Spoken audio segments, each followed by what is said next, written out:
Prosecutors say an 11-year-old girl was tortured, beaten, and murdered. And now her adoptive mother and grandparents could be eligible for the death penalty. That's our top.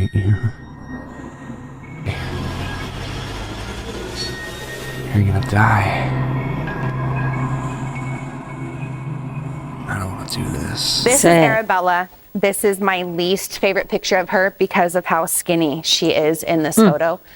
And I held it up so they can see. So Letitia and her mother can stare at what they did. The story I have for you today is about 4 adults who teamed up against 3 little girls whom they had previously put in great efforts to adopt. These adults were so horrific to these girls that one would end up dying and the other 2 were just days away from death. This is the story of Arabella McCormack.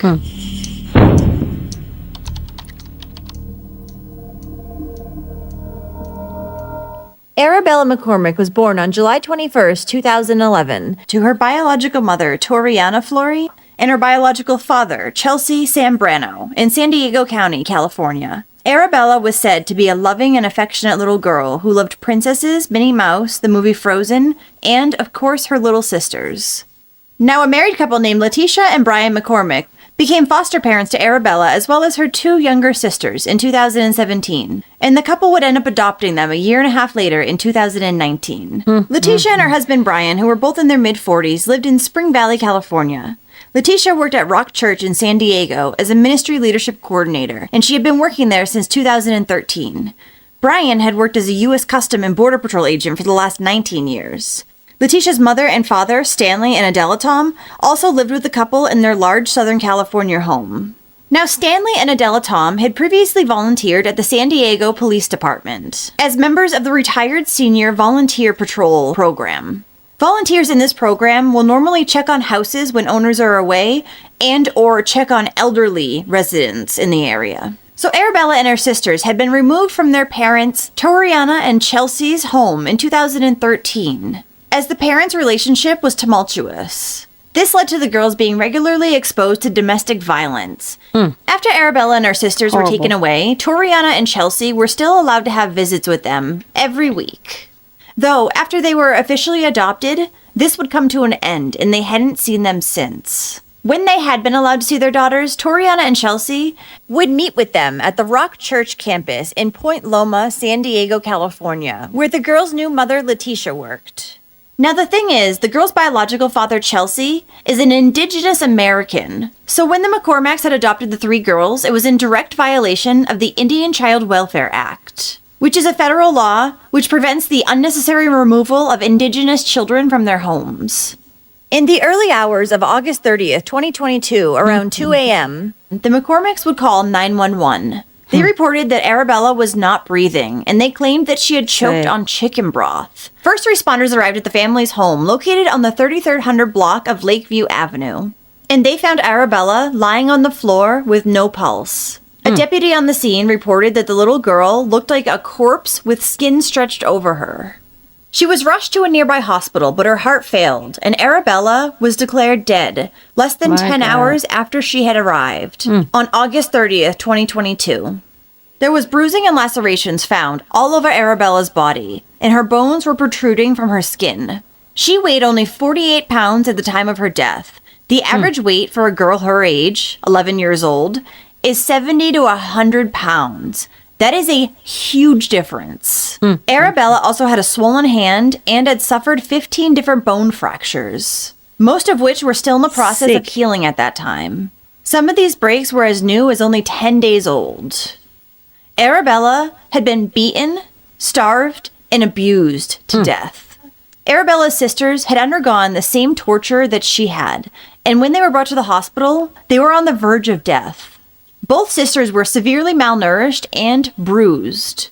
At the hospital, they had been put into intensive care as they had been suffering from refeeding syndrome, which is an electrolyte imbalance that occurs when feeding is reinstated after severe malnutrition. And the 2 sisters would end up spending 3 weeks in the hospital before they were well enough to go off to a new foster home together. Now, when investigators had returned to Arabella's home to question her parents, they had found Brian, the adoptive father, sitting in his pickup truck in the driveway. As police officers approached his vehicle, Brian took out his service weapon, put it to his head, and then pulled the trigger because he's a coward and he couldn't face the consequences of his terrible actions. Authorities would arrest the other 3 family members who lived in the home in connection with Arabella's death, as well as the mistreatment of her 2 sisters. The police had apprehended Arabella's adoptive mother, Letitia, and the child's grandparents, 75-year-old Stanley Tom and 70-year-old Adela Tom. Letitia and her father Stanley were charged with murder, child abuse and torture, and conspiracy to commit child torture. Good. Adela received the same charges minus the charge of murder. Letitia was also charged at that time with torture and willful cruelty relating to her other 2 daughters who were 6 and 7 at the time. Now, 70-year-old Adela did not face the charge of murder because she had fallen ill in the last few weeks of Arabella's life. So because of her illness, Adela had not been around the little girl during those weeks. All 3 suspects pled not guilty. During their bail hearing, Letitia's defense attorney asked that her bail be set to $1 million. And Adela's defense attorney asked that she be held on only a $100,000 bail. They argued that their clients posed no threat to society and had no prior criminal history. The judge denied this, however, and held them without bail. The judge believed that they were indeed a threat to the public, especially Arabella's 2 surviving sisters. So Child Welfare Services had been called a number of times prior to Arabella's death, but you guessed it, nothing had been done. Back in 2018, a year before the adoption of Arabella and her sisters was even finalized, someone at Arabella's school had called Child Welfare Services to report that they suspected child abuse. At the time, Arabella was just 7 years old. During the investigation, 2 workers at Highlands Elementary School shared concerns about unusual rules and controlling behavior by the McCormacks. These concerned school employees said that the McCormacks would regularly restrict Arabella's food and water intake, limiting her to only 1 Dixie cup of water a day. They also wanted Arabella to only be permitted to use the bathroom twice while she was at school during the day. At home, she wasn't allowed to use it at all. The couple also asked teachers that Arabella not use scissors, citing fears of self-harm, though nobody at the school had ever witnessed any behavior even close to this. Brian and Letitia also did not want their adopted daughter to use markers at school, and they didn't want her to get any type of reward at school, such as being the line leader. The evil pair even required daily reports about Arabella's behavior. In addition, one school employee said that Arabella had told her that she only slept on the floor with a pillow, no blankets, no sheets, on a hard floor. But it was okay because she said it didn't hurt much. At one point, Arabella had spoken to a school worker about the movie Annie, and she told her that she is not like Annie because when Annie was adopted, all of her hurt went away, but she was still hurting. That is so incredibly sad. And that was also reported to Child Services. Yet she still remained in the home. It's believed that the abuse of all 3 sisters had started back as early as February of 2018 and then continued until the day Arabella had died. So after Arabella's school had called Child Welfare Services back in 2018, a social worker made 2 surprise house calls to the McCormack's home, but nobody answered the door. So instead, the social worker would call Letitia and plan a visit over the phone. This visit would not end up taking place until about a month after the original complaint had been made. During this meeting, Letitia, Brian, and Arabella all denied that there was any abuse going on in the home. So the social worker just took them at their word, didn't think anything of interviewing Arabella in a different room, maybe. The case was then closed as unfounded. While Arabella's assigned caseworker did visit her at school, he did not ask about all the concerns that had been reported, only about her sleeping arrangements, to which Arabella told him she was sleeping on the floor because she had been disrespectful. And when Letitia spoke with social workers, she said that she had only been limiting Arabella's food because she had been having some medical problems and had been having stomach issues lately, though the social worker never reached out to her doctor or any other medical professionals to confirm this. The fact that Letitia and Brian did not even want Arabella to be rewarded while she was at school by being like line leader should have been a red flag right there. Why would they not want to reward their child for doing something good? No parent would want that, except for a crappy parent. Less than a month after the investigation into abuse had been closed, again, somebody at Arabella's school would call social services. It was reported that Brian, who had picked up 7-year-old Arabella from an after-school program, had pinned her down and tried to see if she had any candy in her pockets. Oh my God. Arabella was screaming bloody murder. And when asked by school staff to leave, Brian dragged his daughter to the car. The little girl later told schoolworkers that once she had gotten home, her parents had stripped her of her pants and then poured cold water over her head. After this, a social worker would again try to make a surprise house call to the McCormack's home. But once again, nobody would answer the door, even though this time there were cars in the driveway. So the social worker set up another planned meeting, which took place about a week later, and she would interview Arabella in the living room while her parents were standing right in the kitchen and could hear everything she was saying. So of course, the little girl My God. told the social worker Idiots. that everything was fine. Letitia had told the investigator that Arabella was not allowed to have sugar because it made it hard for her to calm down. She also said that Arabella was having dental problems and noted her past stomach problems. Then she told the social worker that Arabella had ADHD, PTSD, and oppositional defiant disorder. Letitia said she had only ran the cold water over her head because she had heard that it would help her when she was raging. So the caseworker, again, ruled this report as unfounded. And now that the school had again reported the McCormacks to social services, at this time, Brian and Letitia told the caseworker that they would be pulling Arabella out of school and homeschooling her. Now, since she was still just a foster child at that point, that should not have been allowed, but for some reason, it was. Arabella's biological parents had also reported suspected child abuse to child welfare officers over 30 times prior to Arabella's death. But all the allegations that they had made against the McCormacks were either denied or ignored. In fact, during their visits with their daughters, Chelsea and Toriana had noticed signs of abuse on their girls very shortly after they had been placed in the McCormacks' home. In addition to social services, they had also reported their didn't have a concerns to the chance. Rock Church, where Sad. Letitia worked. But they also did not take the report seriously, saying that abuse did not happen in the home of an ordained minister and a Border Patrol agent. Letitia was also said to have brought the girls into work almost every day. So somebody had to have noticed something. Right. There are thousands of members that attend that church. Recent photos of the 3 girls that Toriana had seen showed them looking emaciated, and they had bruises and scabs all over their bodies. Toriana said she also noticed broken teeth as well as signs of broken bones in her daughters.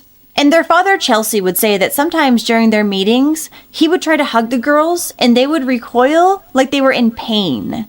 He also added that the girls were constantly hungry, so he would bring extra food to these visitations. Toriana also reported the same thing that Chelsea had, that the girls would pull away as if in pain when they were touched. When Toriana had asked Arabella why she hurt, she told her that Mama Letitia told her she could not say. Toriana had then confronted Letitia about this, and Letitia told her that Arabella was just being dramatic. During the authorities' investigation, they found text messages, videos, photos, and they also obtained witness statements that would all reveal that the girls' parents and grandparents had teamed up to starve the 3 little girls. Disgusting. Several times during the day that Arabella had died, Brian had communicated with his wife via text message saying that Arabella was starving to death and he believed that she was going to die. But he didn't do anything. He just told Letitia about it, who he also knew was going to do nothing. In another message from Brian to Letitia, talking about one of the girls sitting in their own waste, he said, "She can soak in that shit and get sick. Bella will be done soon, and we will only have 2 to worry about." Wow. So they knew that she was going to die. In addition to all the other horrific treatment, Arabella and her 2 sisters had also been hit with sticks, paddles, and been isolated to their rooms at the McCormack's home. Sometimes Arabella would be punished for the simplest of things, like how she ate her cereal. Yeah. Instead of a heaping spoon, it always had to be level or just below level. In addition, she had also not received any medical treatment in the 4 years prior to her death. People are sick. It is alleged that Letitia, Brian, Stanley, and Adela worked together as a team to carry out over 700 acts of abuse that led to Arabella's death. Letitia was believed to be the ringleader of the group, while Brian and the grandparents would be the ones to starve the girls, as well as hit them with sticks and paddles. Police also found some text messages that Adela had sent to Brian in the days leading up to Arabella's death, even though she was sick in bed herself. In one instance, which happened 5 days before Arabella's death, Adela had found out that the little girl was lying in bed with a bloody nose. Adela then texted Letitia saying that Arabella should just be left there to bleed because she only wanted attention. A recording was also found of Adela and Stanley forcing Arabella to work out. In the audio, Arabella can be heard crying while Adela mocks her and tells her that she will not get any food until she's finished with her exercising. And in the weeks leading up to her death, Arabella had been forced to exercise while wearing wet clothes and trash bags. And on at least one occasion, Arabella had been punched in the face by Adela. After being denied bail twice previously, in March of 2023, Adela was granted bail.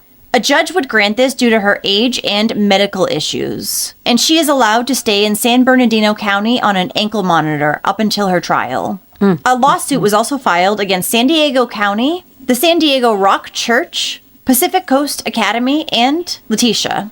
It was filed by the guardian of Arabella and her two sisters' estate. In the lawsuit, the girl's attorney outlines what were repeated failures on the parts of numerous people who were mandated reporters and were responsible for alerting law enforcement of any abuse or mistreatment. The lawsuit also alleged that one of Letitia's coworkers had come to the home at one point, and she had seen the girls. She later called them little ghosts. That's how thin and pale they were. At one point, Letitia had also told her prayer group that Arabella had bad behaviors, so due to that, they could not have people over anymore. And there was spiritual welfare and demonic activity happening with Arabella, she also said. But not a single church member, as I said earlier, reported any of this behavior. And members of the Rock Church were not the only ones who were aware of the girl's dire situation in the McCormack's home. The Rock Church's child abuse investigator, who is also a San Diego firefighter and a minister at the Rock Church, was also named in the lawsuit. It was alleged that he had visited the girls on a number of occasions, the last time being 1 week before Arabella's death. At the weight that she was at, how could he not have done anything? At the time of this visit, all three girls had to have been severely emaciated, underdeveloped, and the victims of prolonged starvation. They had also been isolated, did not have any medical attention, and were being abused and tortured at that point. But a firefighter slash minister slash child abuse investigator didn't do anything. If he's not going to do anything, who will?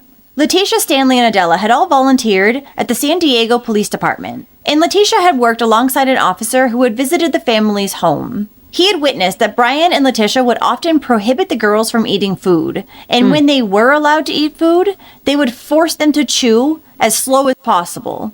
But that was not all. This same police officer had provided a wooden paddle to the adoptive parents to hit the girls with. Then, when the first wooden paddle broke, unbelievably, he provided them with 2 more paddles to again hit the girls with. Horrible. He should be punished, not just sued. That's beyond words. The lawsuit also alleges that the girls were enrolled in Pacific Coast Academy's homeschooling program, where the teachers would see the girls at least every 20 days. And these 2 teachers had also reported nothing. And they were mandated reporters as well. The system failed them. Arabella's biological mother says that she is now trying to get her other 2 daughters back home with her. Well, thank you for listening to all of Arabella's story today. These 4 monsters must have only adopted these 3 little girls for the government checks each month. Otherwise, why? They were just so vile to them, and so many people, including possibly hundreds at the church, saw these girls looking the way they were and did nothing. Child Protective Services, though, ultimately should have been the one to step up and fix the situation, because they had been the ones to put Arabella and her two sisters into the McCormack's home and let them be adopted by them after there had already been multiple DCF reports filed. So if you do like true crime,